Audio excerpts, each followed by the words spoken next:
सो bootstrap मैं चाहता हूँ आप लोग खुद करें और समझा मैं देता हूँ कैसे, क्योंकि इस बहुत इजी डॉक्यूमेंटेशन है, बहुत ज़्यादा ही इजी, आप कर सकते हैं खुद से। सबसे पहले आप आएंगे getbootstrap.com पे, सही है। उसके बाद आप जाएं इसकी डॉक्यूमेंटेशन के ऊपर, ये जहाँ से लिखा डॉक्स। तो ये पूरी जो लेफ़्ट साइड एरिया आप देख रहे हैं, लेफ़्ट साइड बाहर का एरिया, जिसमें आपको एक एक चीज़ मिलेगी, each and every single thing. सबसे पहले वो अपना इंट्रोडक्शन दे रहा है कि बूटस्ट्रैप क्या है। Bootstrap is a powerful featured pack front end toolkit build anything from prototype to production. यानी कि वो कहना चाह रहे हैं कि एक फीचर्ड पैक है फ्रंट एंड डेवलपर्स के लिए, जिससे आप कुछ भी बना सकते हैं एक प्रोटोटाइप से उसको प्रोडक्शन में कन्वर्ट करने के लिए। एक टूल उसको स्टार्ट करने के लिए बता रहे थे कि उन्होंने एक फ़ाइल बनाई, रूट में रखी, इंक्लूड की बूटस्ट्रैप की CSS, ये रही, यहाँ से आप कॉपी करके अपनी फ़ाइल में डाल दें, ये पूरा एरिया, सही है। उसके बाद उन्होंने कहा कि हमने CSS का JS कॉपी की, JS ये रही, ये एंड पे लगती है बॉडी के टैग से जस्ट ऊपर, जहाँ बॉडी ख़त्म होता है उसके बिल्कुल ऊपर लगती है, ये देखें, सही है। ये दो फाइल उन्होंने कहा है आप लगा लें, CDN के थ्रू लगा लें डाउनलोड।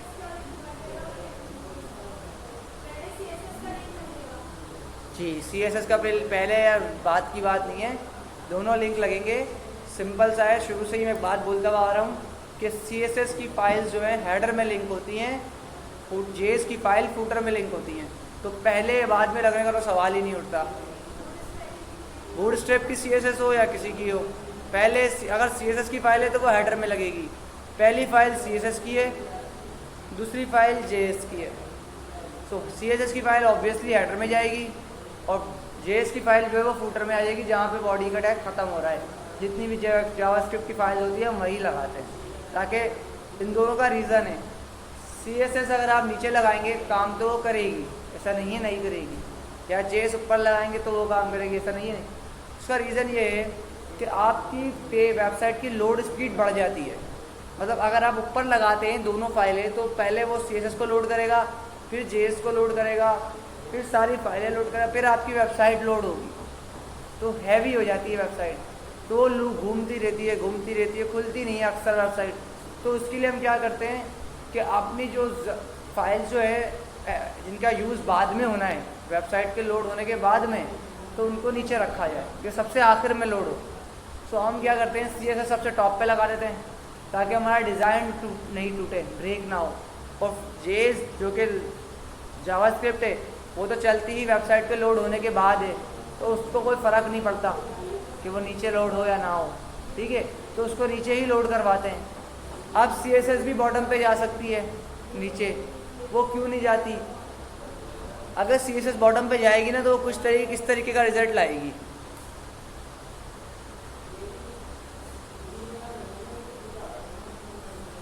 ये आपकी फाइल थी style.css, सही है। इसको मैंने हटा दिया यहाँ से और मैंने लगा दिया यहाँ पे, सही है। और अब मैं इसको खोलता हूँ, ये आपको पता नहीं चल रहा लोकल सर्वर होने की वजह से, ये पहले टूटी भी आएगी फिर CSS हो जाएगी। नोट किया था आपने? वो आया नजर आया, सर्वर पे होता तो ये आपको पता चलता कि पहले ही वेबसाइट आती है ऐसे, 1-2 सेकंड के लिए वेबसाइट ऐसे आती, जब तक सर्वर CSS तक नहीं पहुंच जाता। जैसे ही CSS पे पहुंच जाता तो वेबसाइट को सेट करके एक्चुअल फॉर्म में ले आता, तो पहले वेबसाइट ब्रेक हुई भी आती, फिर वो सही हो जाती, तो वो एक डिस्टर्बेंस है, अच्छा नहीं लगता वो। तो इसलिए हम CSS को ऊपर लोड कराते हैं ताकि वो टाइम पे लोड हो जाए। जावास्क्रिप्ट का फ़र्क इतना पड़ता नहीं है कि वो टाइम पे लोड होनी, उसको बाद में ही, उसके जावास्क्रिप्ट का काम क्या होता है, क्लिक कराना, इस तरीके के फंक्शन वो बॉडी के लोड होने के ऊपर चलते हैं, तो इसलिए हम उसको नीचे लगाते हैं, ठीक है। तो हम यहाँ पर इसको बूटस्ट्रैप लगाने के बाद उन्होंने CDN के लिंक दे दिए। उसके बाद आप अगर डाउनलोड करना चाहें डाउनलोड कर लें। जिन्होंने अपने जो फोल्डर डाउनलोड होगा उसमें बता दिया, उन्होंने CSS के फ़ोल्डर में ये पड़ी हुई हैं, JS के फ़ोल्डर में ये फाइल्स पड़ी हुई हैं। आपको चाहिए bootstrap.js और bootstrap.css, ये दो फाइलें लगानी है आपने। आप इसका मिन वर्जन यानी कि मिनिमाइज एक कंप्रेस्ड वर्जन होता है ना, वो भी लगा सकते हैं, वही ज़्यादा बेहतर होता है, क्योंकि आपको एडिटिंग तो करनी नहीं होती, तो वो ज़्यादा बेहतर होता है। कंप्रेस्ड वर्जन क्या होता है कंप्रेस्ड वर्जन ये होता है, देखिए इसके अंदर ना इन्होंने कंप्रेस्ड वर्जन लगाया हुआ है। तो मैं अगर ये खोल के दिखाऊँ ना तो ऐसा होगा ये वर्जन कि बहुत ज़्यादा कंजस्टेड, इसमें कुछ भी जगह नहीं। तो इसकी वजह ये है कि आपने इसमें एडिटिंग करनी नहीं है, इसको एक ऐसा फाइल यूज़ करना तो इसका स्पेस कम कर दिया उन्होंने। अब ये मतलब अगर ये 5 MB की फ़ाइल बनी थी तो अब ये 1 MB की फ़ाइल बन गई, तो 4 MB तो पहले ही कम हो गया, जल्दी लोड होगी। तो इसलिए अगर आपको एडिटिंग करनी है तो आप bootstrap.min की फ़ाइल लगा लें, bootstrap.css लगा लें, वो नॉर्मल CSS की फ़ाइल होगी। उसके बाद आप आ जाएं ब्रेक पॉइंट्स के ऊपर। ब्रेक पॉइंट क्या होते हैं? पॉइंट होता है एक जगह, नुक्ता, यानी कोई चीज़ का मौजूद, और ब्रेक क्या होता है? टूटना, यानी कि वो बताना चाह रहा है कि किस किस जगह पे बूटस्ट्रैप अपने डिज़ाइन को तोड़ता है, कौन कौन सी स्क्रीन के ऊपर। यानी कि अगर उन्होंने यहाँ बात की है मीडियम एक्स्ट्रा स्मॉल की, तो उन्होंने साथ साथ बताया है कि इसे तो चलता नहीं है, सही है। तो वो 576 पिक्सल के अंडर का है, लेकिन जो स्मॉल है वो 576 से ऊपर चलेगा। तो स्मॉल से मीडियम के दरमियान का फैसला हो गया 576 टू 767, क्योंकि 8 से ये शुरू हो जाएगा। मीडियम, लार्ज, एक्स्ट्रा लार्ज, इस तरीके से ब्रेक पॉइंट बता दिया हमने। यानी कि SM जो है आपका, SM जो है 576 से है, उसके बाद 768 है, 992 है, 1200 है, 1400 है। अच्छा, इसके लिए बहुत सिंपल सा मिसाल ये है कि देखिए बहुत सारे एक्स्ट्रा लार्ज की ज़रूरत नहीं पड़ती बहुत सारी जगहों पे, क्योंकि कुछ वेबसाइट ऐसी होती है जिस पे आप 992 से पे भी 4 कॉलम चाहते हैं और उससे ऊपर भी 4 ही चाहते हैं, सही ना। 992 के ऊपर 10,000 भी हो सकता है, 1920 भी हो सकता है। एक वेबसाइट ऐसी है जिस पे आप 1920 के ऊपर 4 कॉलम बनाते हैं आप, और आप चाहते हैं 992 पर 4 कॉलम रहें, तो फिर लार्ज और एक्स्ट्रा लार्ज की ज़रूरत ही नहीं है। सॉरी, एक्स्ट्रा लार्ज और एक्स्ट्रा लार्ज की ज़रूरत नहीं है, यानी एक्सेल और डबल एक्सेल की। अगर आप लार्ज लगा दें वो भी पूरा काम कर देगा, क्योंकि 1200 से बड़ा 1920 है, 992 से बड़ा 993 भी है, और 10,000 भी है, सही है ना। ये ब्रेक पॉइंट्स आ गए आपके। उसके बाद आप कंटेनर्स को समझ लें। हम पहले कंटेनर खुद बना के लगाते थे, अब बूटस्ट्रैप से इजी हो गया कंटेनर। कंटेनर भी इन्होंने बता दी कि एक कंटेनर है, एक कंटेनर स्मॉल है जो कि 540 से शुरू होता है, एक कंटेनर मीडियम है जो कि 720 का है, एक कंटेनर लार्ज है जो कि 960 का होता है, एक कंटेनर एक्स्ट्रा लार्ज है जो कि 1140 है, और एक कंटेनर जो है डबल एक्सेल है जो कि 1320 का है, और एक कंटेनर फ्लूइड है जो कि 100% का होता है, सही है। ये रहा 100% वाला। तो ये कंटेनर, अब आपको पता है कि यार मेरा कंटेनर जो है 1320 का है, तो आपको आप ये लगाओ 1320 वाला कंटेनर। आपको लगता है मेरा कंटेनर 1140 का है, तो आप 1140 का लगाओ, सही है। तो आपको पता चल गया। अब आपने सिर्फ क्लासेस लगानी है। आप चाहो तो एक ही डिव के अंदर बहुत सारे कंटेनर लगा सकते हो। आप चाहते हो कि आपका लार्ज स्क्रीन के ऊपर कंटेनर 1140 का रहे, तो आप कंटेनर LG लगा दोगे। आप स्मॉल पे चाहते हो छोटा हो जाए, तो कंटेनर SM लगा दो। 2 क्लासेस एक साथ लगा दो, चलेंगी। जैसे कि यहाँ कंटेनर SM लगा हुआ है ना, स्पेस देकर कंटेनर LG भी लगा दो। ग्रिड, कॉलम को डिवाइड किया हुआ है। आप ऑटोमेटिक कॉलम बनाना चाहें ऑटोमेटिक बनाएं। हम ये ग्रिड सिस्टम को बहुत डीपली समझ चुके हैं कि किस तरीके से हम डिवाइड करते हैं 12 ग्रिड को। तो लेकिन यहाँ पे थोड़ा सा इन्होंने अब एडवांस कर दिया बूटस्ट्रैप ने। पहले तो एक कंफर्म था, आपको बताना ही पड़ता था कि कितनी वैल्यू लेनी है आपने कॉलम में, लेकिन इस टाइम क्या हो गया है, कॉल, यानी कि एक रॉ के अंदर 3 कॉलम है तो तीनों इक्वल साइज़ के ऑटोमेटिकली बन जाएंगे। इसकी एग्जाम्पल आप ऊपर देख भी सकते हैं, सही है। तो यहाँ पे 3 कॉलम बने हुए हैं, एक सिर्फ उन्होंने कॉल लिखा होगा, एक कॉलम, दूसरा कॉलम, तीसरा कॉलम, सही है। उसके साथ ही 3 की एग्जाम्पल आप देख सकते हैं, ऊपर 3 कॉलम बने हुए हैं। इसके बाद अगर हम कोई और सी एग्जाम्पल देखें तो यहाँ पे इन्होंने अपने चीज़ें बता देखे ऊपर वाले में ना इसने एक रॉ लगाई, रॉ लगा के इसने 2 कॉलम लगाए। तो ऊपर वाले ने क्या किया, 2 कॉलम में डिवाइड कर दिया, नीचे वाले में 1 2 3 कॉलम लगाए तो इक्वल ही है। अब इसने अभी ये नहीं बताया कॉलम डी कॉलम एस, जब वो स्क्रीन की बात करेगा तो स्क्रीन भी बता देगा।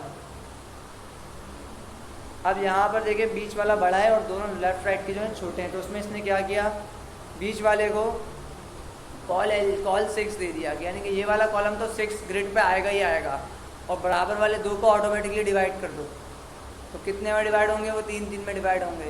यानी कि जब हम पहले बात कर रहे थे कि ये एरिया डिवाइड नहीं हो सकता, क्योंकि ये वाला 3 में करेंगे तो उन 5 को हम 9 से डिवाइड नहीं कर सकते, 8 को भी 5 में डिवाइड नहीं कर सकते। वो मसला आ रहा था हमारे साथ, लेकिन अब हमारे पास ऑप्शन है, हम इस वाले बड़े कॉलम को दे देंगे 3 और बाकी को दे देंगे ऑटो। तो जो इसको है ऑटो 3 का बना देगा और बाकी 5 को वो ऑटोमेटिकली एडजस्ट कर देगा। ये नया फीचर्स इन्होंने लगाए, इसको इंट्रोड्यूस किया है। इसमें बहुत सारे और भी चीज़ें आप चाहें इसमें देखते रहें। देखो रिस्पॉन्सिव क्लासेज हैं, कॉल एसएम की आ गई। अभी इन्होंने देखे 2 क्लासेज एक साथ लगाई हैं। कैसे, क्योंकि पहले चाह रहे हैं कि कॉल एलजी हो, यानी कि 2 कॉलम हो और मीडियम स्क्रीन के ऊपर 3 कॉलम हो जाए। ऐसा ही है, कॉल एलजी का मतलब कॉल 6 के 2 कॉलम हो गए, कॉल MD4 के 3 कॉलम हो गए, मीडियम स्क्रीन पे 3 कॉलम आएंगे। जैसे कि आप देख भी सकते हैं सामने। और अगर हम इसको रिस्पॉन्सिव पे लेके जाएं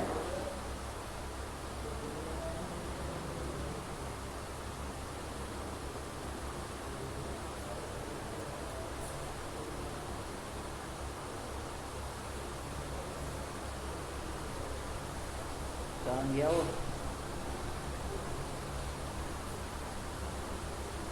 2 कॉलम हो गए, मीडियम स्क्रीन पे आकर हो गए 2 कॉलम, पहले 3 आ रहे थे। स्मॉल स्क्रीन पर आके कितने हो गए, कॉल का मतलब होता है स्मॉल स्क्रीन, कॉल 6 मतलब कॉल 6 कितने हो गए, 2 ये 6 को प्लस करेंगे 12 हो गए। ठीक है, इस तरीके से आप और भी कॉलम समझ सकते हैं। उसके बाद आप कॉलम्स के अंदर चले जाएँ, कॉलम्स को समझ लें। 1 of 3 कॉलम। अब इन्होंने क्या किया, एक वर्टिकल लाइन टॉप है, यानी कि एक बॉक्स है उसके अंदर एक तीनों कॉलम टॉप पर हैं। वो जो नॉर्मली आप कुछ नहीं भी करेंगे तो टॉप पर ही आएंगे, लेकिन ये वाले जो कॉलम है इस बॉक्स की किसमें, सेंटर में, यानी ऊपर नीचे का स्पेस ऑटोमेटिकली बराबर है। यहाँ से भी देखें और यहाँ से भी देखें। और इस वाले में देखें बिल्कुल बॉटम पे ऊपर का स्पेस, यानी मार्जिन के बगैर, मार्जिन से काम किया हुआ, लेकिन नहीं, मार्जिन से काम नहीं किया हुआ। इन्होंने किया हुआ अलाइन आइटम स्टार्ट, तो वो सबसे टॉप पे चला गया। फिर इन्होंने दूसरे पे किया हुआ अलाइन आइटम सेंटर, रॉ को किया हुआ है अलाइन आइटम सेंटर, यानी सेंटर हो जाए अलाइन की और यहाँ पर ये एंड किया हुआ है, यहाँ पे जहाँ पे ये एंड हो रहा है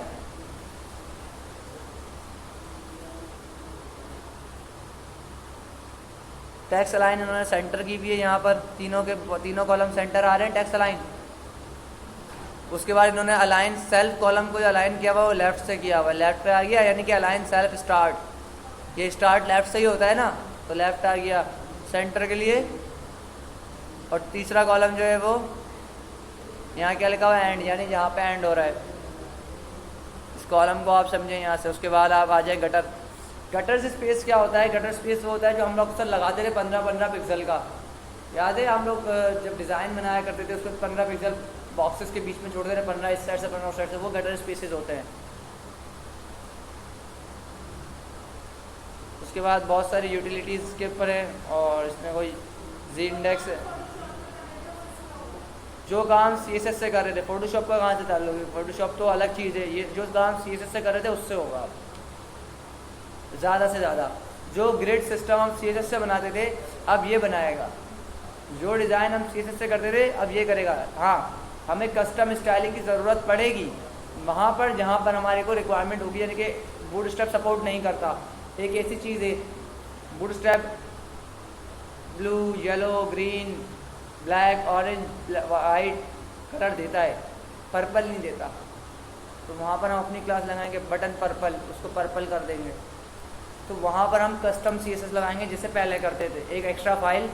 जब भी bootstrap.css के बिल्कुल नीचे आप style.css की फाइल भी लगाएंगे जो पहले की तरह ही काम करेगी जैसे करती थी, लेकिन इस बार लिमिटेड काम करेगी। जहाँ जैसे कि पहले हम क्या कर रहे थे, पहले कॉलम्स भी हम उसी फाइल में बनाते थे, प्लॉट लेफ्ट 33%, प्लॉट लेफ्ट 25%। अब 25% वाला काम करेगा बूटस्ट्रैप, हेडिंग का स्टाइल वाला काम करेगा कस्टम स्टाइल। अब टाइपोग्राफी में आ जाए, टाइपोग्राफी में इन्होंने बताया भाई देखिए H1 H2 होता था ना हमारे पास, इन्होंने थोड़ा सा इसको थोड़ा अच्छा डिस्प्ले कर दिया। इन्होंने क्या कर दिया, डिस्प्ले हेडिंग। तो ये देखिए 1 बढ़िया आ रही है, 2 3 4 5 6, यहाँ इन्होंने क्या किया, वो डिस्प्ले 1 की क्लास दी हुई है इसको, डिस्प्ले 2 3 4 5 6, सही है। इस तरीके से आपको कोई चीज़ हाईलाइट करनी है, इन्होंने यहाँ पे क्या किया हुआ है, मार्क किया हुआ है तो हाईलाइट हो गई। डिलीट किया हुआ है तो देखिए लाइन थ्रू आ गया बीच में, एस के थ्रू भी ये हो गया। INS इंसर्ट का टैग लगाया हुआ है तो अंडरलाइन आ गई, स्मॉल यू के टैग से अंडरलाइन आ गई। स्मॉल का टैग लगाया तो आप देखें ये दूसरे वाले से छोटा हो गया टैक्स, तो ये रेंडर इटैलिक हो गया। इस तरीके से सब आएगा, वेट करें। अब ब्लॉक कोड लगाना है, जैसे कि एक कोटेशन होती है, आप एक पैराग्राफ लिखते हैं, उसके नीचे जिस शख्स ने वो बात कही होती है उसका नाम लिखते हैं, तो इस तरीके से आपने लिखना है। देखें a well known code content block element, तो यहाँ पे उस बंदे का नाम आता है। देखें इसने ना सिर्फ HTML लिखी और ये वाली जो लाइन है ना, और ये सब स्टाइलिंग खुद ब खुद हो गई। क्यों हो गई, क्योंकि ये ब्लॉक कोड की क्लास से हो गई। ब्लॉक कोड की क्लास ब्लॉक कोड और ब्लॉक कोड का फूटर, इन क्लासेस से ये हो गई। आपको CSS यहाँ भी नहीं करनी पड़ी। फिर इस वाले के अंदर इसने क्या कर दिया, टैक्स सेंटर की एक्स्ट्रा क्लास दे दी तो ये सेंटर लाइन हो गया। यहाँ पर इसने टैक्स एंड की क्लास दे दी तो ये राइट अलाइन हो गया। आप बुलेट आइटम बनाते थे, फिर UL के CSS में आके UL को डिस्प्ले स्टाइल नन मार्जिन 0 करते थे। आप यहाँ पे क्या करें, लिस्ट अनस्टाइल्ड की क्लास लगाएं, देखें क्या हुआ। ये लिस्ट स्टाइल ही है ना, लिस्ट आइटम, लेकिन नहीं चल रहा वहाँ पे। फिर आपको एक दूसरे के आइटम बराबर लाने में क्या करना पड़ता था, UL का एलाइ डिस्प्ले इनलाइन ब्लॉक वो बराबर में फिर आता था। यहाँ पे इन्होंने क्या किया हुआ, लिस्ट इनलाइन आइटम, तो वो एक दूसरे के बराबर में आ गया। मेन्यू बनाना कितना आसान हो गया अब क्लासेस के थ्रू। फिर यहाँ पर आप बहुत सारी चीज़ें देख सकते हैं। देखें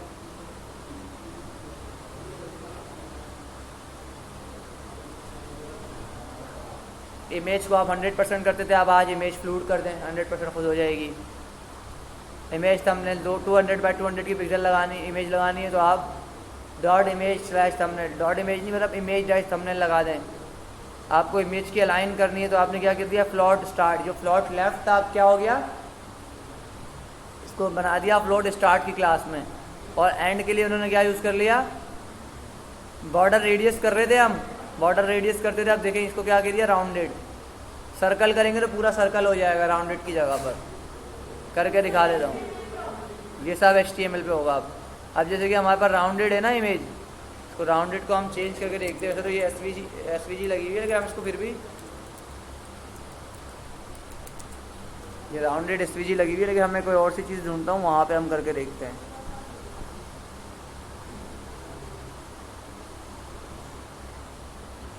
इमेज सर्कल भी होती है, वो हम इस्तेमाल कर सकते हैं। उसके बाद टेबल्स हैं आपके, टेबल्स देखें और आसान हो गया आपके लिए। टेबल की क्लास दे दी आपने, कॉल को क्लास दे दी। उसके बाद देखिए डिफरेंट डिज़ाइन का टेबल, टेबल में उन्होंने बोला स्ट्राइप आ जाए। देखो स्ट्राइप आ गई, लकीरें आ गई। स्ट्राइप कहते हैं लकीरों को आना, लाइनों को आना। तो उसने क्या किया, टेबल के साथ देखिए, टेबल यानी स्ट्राइप वाला टेबल, एक वाइट एक ग्रे, एक वाइट एक ग्रे। आपको हर किसी को जाके बैकग्राउंड कलर नहीं देना पड़ रहा। उसके बाद यहाँ पे इन्होंने स्ट्राइप कॉलम कर दिया, यानी कि टेबल स्ट्राइप कॉलम। इस बार उन्होंने क्या चीज़ स्ट्राइप मार दी, कॉलम्स में, एक कॉलम वाइट एक ग्रे, वाइट ग्रे। इस तरीके से अब इन्होंने क्या किया, यहाँ पर टेबल डार्क लगा दिया, तो एक टेबल ब्लैक में चला गया, फॉन्ट वाइट में आ गया खुद ब खुद। टेबल सक्सेस लगा दिया, तो देखिए कलर चेंज हो गया। अभी तक कस्टम CSS नहीं हो रही, ये सिर्फ और सिर्फ बूटस्ट्रैप की CSS हो रही है। होवर वाला बनाना है तो टेबल होवर लगा दिया, देखिए होवर आ रहा है होवर। डार्क लगा के डार्क के ऊपर ओवर आ रहा है।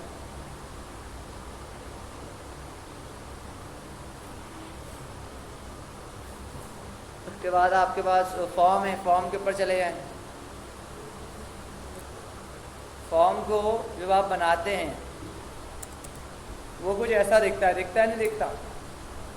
इससे भी बुरा ही दिखता है जब आप टेक्स्ट बॉक्स बनाते हैं तो इस ये फॉर्म कंट्रोल की क्लास लगाएं और ये आपका डिज़ाइन ऐसा बन जाता है, अच्छा लगने लगता है फॉर्म। सही है। पासवर्ड वगैरह के लिए अब ये डिसेबल हुआ है, अब इसको आप क्या करेंगे, इसके ऊपर एक एट्रीब्यूट लगता है डिसेबल का, आप डिसेबल लिख के डिसेबल कर देता है।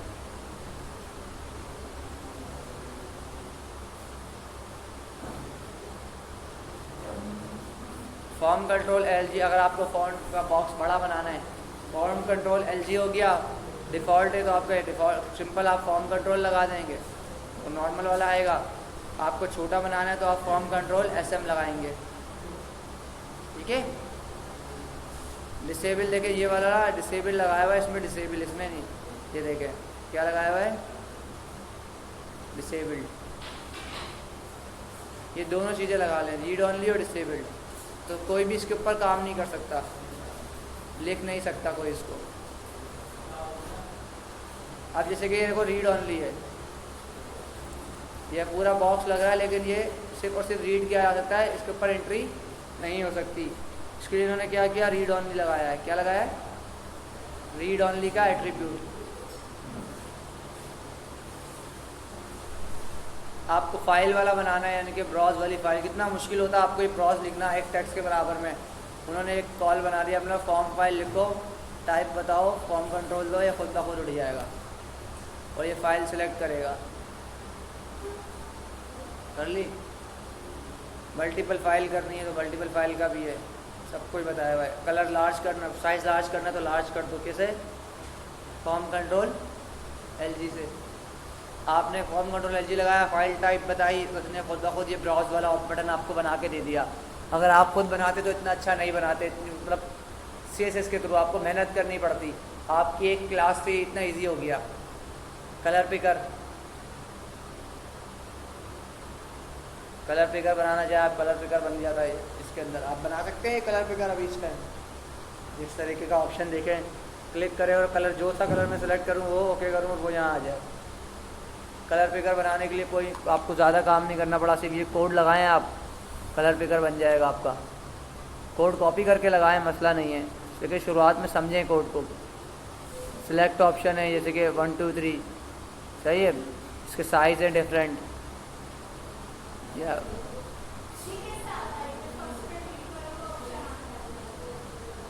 ये सिलेक्ट ऑप्शन है ना, ये रहा सिलेक्ट ऑप्शन। सिलेक्ट ऑप्शन यानी कि एक सिलेक्ट होता है, उसके अंदर ऑप्शंस होते हैं, तो ये ड्रॉप डाउन बना देता है ऑटोमेटिकली। अब ये इसको उन्होंने यहाँ डिसेबल किया हुआ है, यानी ये टैग एट्रीब्यूट लगाया हुआ है। उसके बाद चेक एंड रेडियो बटन है, देखिए कितना अच्छा चेक रेडियो बटन बना हुआ है। वहाँ आप बनाएंगे ऐसा नहीं बनेगा, खाली से टाइम लगता है उसको बनाने में, तो ये थोड़ा इजी हो जाता है सी बूटस्ट्रैप से ना। आप देखिए टूगल स्विचेस भी लगे हुए हैं, तो कितना जब आप इसको लगाएंगे तो चलेंगे बिल्कुल।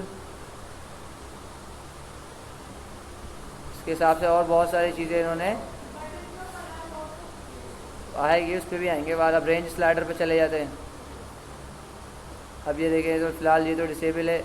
आप किसी चीज़ की रेंज बताना चाहते हैं, ये रेंज स्लाइडर होता है, मिन मैक्स पे होता है, तो ये चीज़ें इनमें इन्होंने बता के रखी हुई हैं। अकॉर्डियंस, अब जैसे कि ये एरिया है, आप HTML से बनाएं तो आपको बहुत ज़्यादा टाइम लगेगा, HTML CSS jQuery से। तो आप बूटस्ट्रैप का फ्रेमवर्क यूज़ करते हैं, सिंपल से इतने से कोड से आप बना सकते हैं। सिर्फ वो 2 फाइलें लिंक होना ज़रूरी हैं। बूटस्ट्रैप की जो शुरुआत में हमने बात की थी, अलर्ट के ऊपर जाना चाह रहे हैं आप, अलर्ट बनाना चाह रहे हैं कि किसी चीज़ को आप अलर्ट करना चाह रहे हैं, जैसे कि आप, तो अलर्ट को आप कितना ईजी हो गया। देखिए पहला ब्लू है, ग्रे है, इस तरीके से उन्होंने बताया हुआ। पहला कौन सा, प्राइमरी, सेकेंडरी, सक्सेस, ग्रीन है, सही है। डेंजर रेड होता है, ये हम पहले भी डिस्कस कर चुके हैं। वार्निंग क्या या ये इस तरीके से हो जाता है। सही है। शो लाइव अलर्ट, अलर्ट क्या होता है देख रहे हैं, क्लिक कर रहा हूँ तो यहाँ पे ये आ रहा है, तो ये सिंपल सा ये लगा हुआ है। उसके बाद ये देखें एग्जाम्पल्स, बेजेस जो होते हैं वो बैज जैसे होते हैं, जैसे कि आप नोटिफिकेशन दिखाना चाहते हैं 4 आए हुई हैं, इनबॉक्स में दिखाना चाहते हैं कितने मैसेजेस हैं टॉप पर, तो इस कोड के ज़रिए इतने से कोड से आपका काम हो जाएगा। CSS अभी भी हमने नहीं करनी कुछ, ये सारा काम मैं आपको वो बता रहा हूँ जो बूटस्ट्रैप खुद करेगा। CSS अभी आपने इस्तेमाल नहीं करना। हाँ, CSS का इस्तेमाल आपके पास जब आएगा जब आप ये लगा लेते हैं और आप चाहते हैं ये वाला जो बटन है इनबॉक्स ये मैरून कलर का हो और ये वाला जो है ये ब्लैक कलर का और उसके ऊपर फॉन्ट जो है रेड हो, इसको आप अपनी CSS से चेंज करेंगे। सही है। ये आपके पास बटन आ गया, आपकी फाइल में होगी style.css की, डिज़ाइन के हिसाब से सेट करना होगा ना CSS को। ये तो आपको एक चीज़ को आसान करके दे रहा है, CSS में तो आपको सारा काम करना होगा, जो चीज़ ये नहीं करके देगा। जो डिज़ाइन आप बना रहे हैं उस डिज़ाइन को बनाने में ये आपकी हेल्प करेगा जितनी मर्जी, जितना ज़्यादा कर सकता है, लेकिन एक लिमिट में जाके ये लिमिटेड, एक जगह जाके लिमिट हो जाएगा, उसके ऊपर ये नहीं जाएगा, तो वहाँ आपको खुद करना होगा। जैसे कि बैकग्राउंड इमेज ये नहीं लगाएगा, आपको खुद लगानी होगी बैकग्राउंड इमेज, सही ना। बैकग्राउंड कलर तो ये नहीं लगाएगा, आपकी मर्ज़ी का कलर वो आपको खुद लगाना होगा। बैकग्राउंड की पोजीशन आपको बतानी होगी। फ़ॉन्ट कौन सा यूज़ कर रहे हैं आप, वो आप बताएंगे। फ़ॉन्ट का साइज़ कौन सा यूज़ कर रहे हैं वो आप बताएंगे। फ़ॉन्ट का कलर आपके पास कहाँ रखा हुआ, ये तो ब्लैक कलर में फ़ॉन्ट दे रहा है। अब बटन में एक कौन से ऑप्शन दे रहा है, primary, secondary, success, danger, warning. अब ये बटन आपको सेम यही डिज़ाइन का बनाना है, तो आप BTN प्राइमरी बनाएं, आगे लिख दें कस्टम बटन। कस्टम बटन को आप कर दें BTN मरून क्लास दे के उसको बैकग्राउंड मरून कर दें, ठीक है, तो वो और इजी हो जाएगा। सही है। बटन्स हो गए आपके, कैरोसेल, कार्ड्स, में बहुत सारी और भी चीज़ें, वर्टिकल लाइन, ठीक है। इसको आप एक्सप्लोर करें, जितना मैं करा सकता था मैंने आपको एक्सप्लोर कराया, आप खुद से भी करें इसको एक्सप्लोर, ठीक है। तो यहीं तक रखते हैं आज।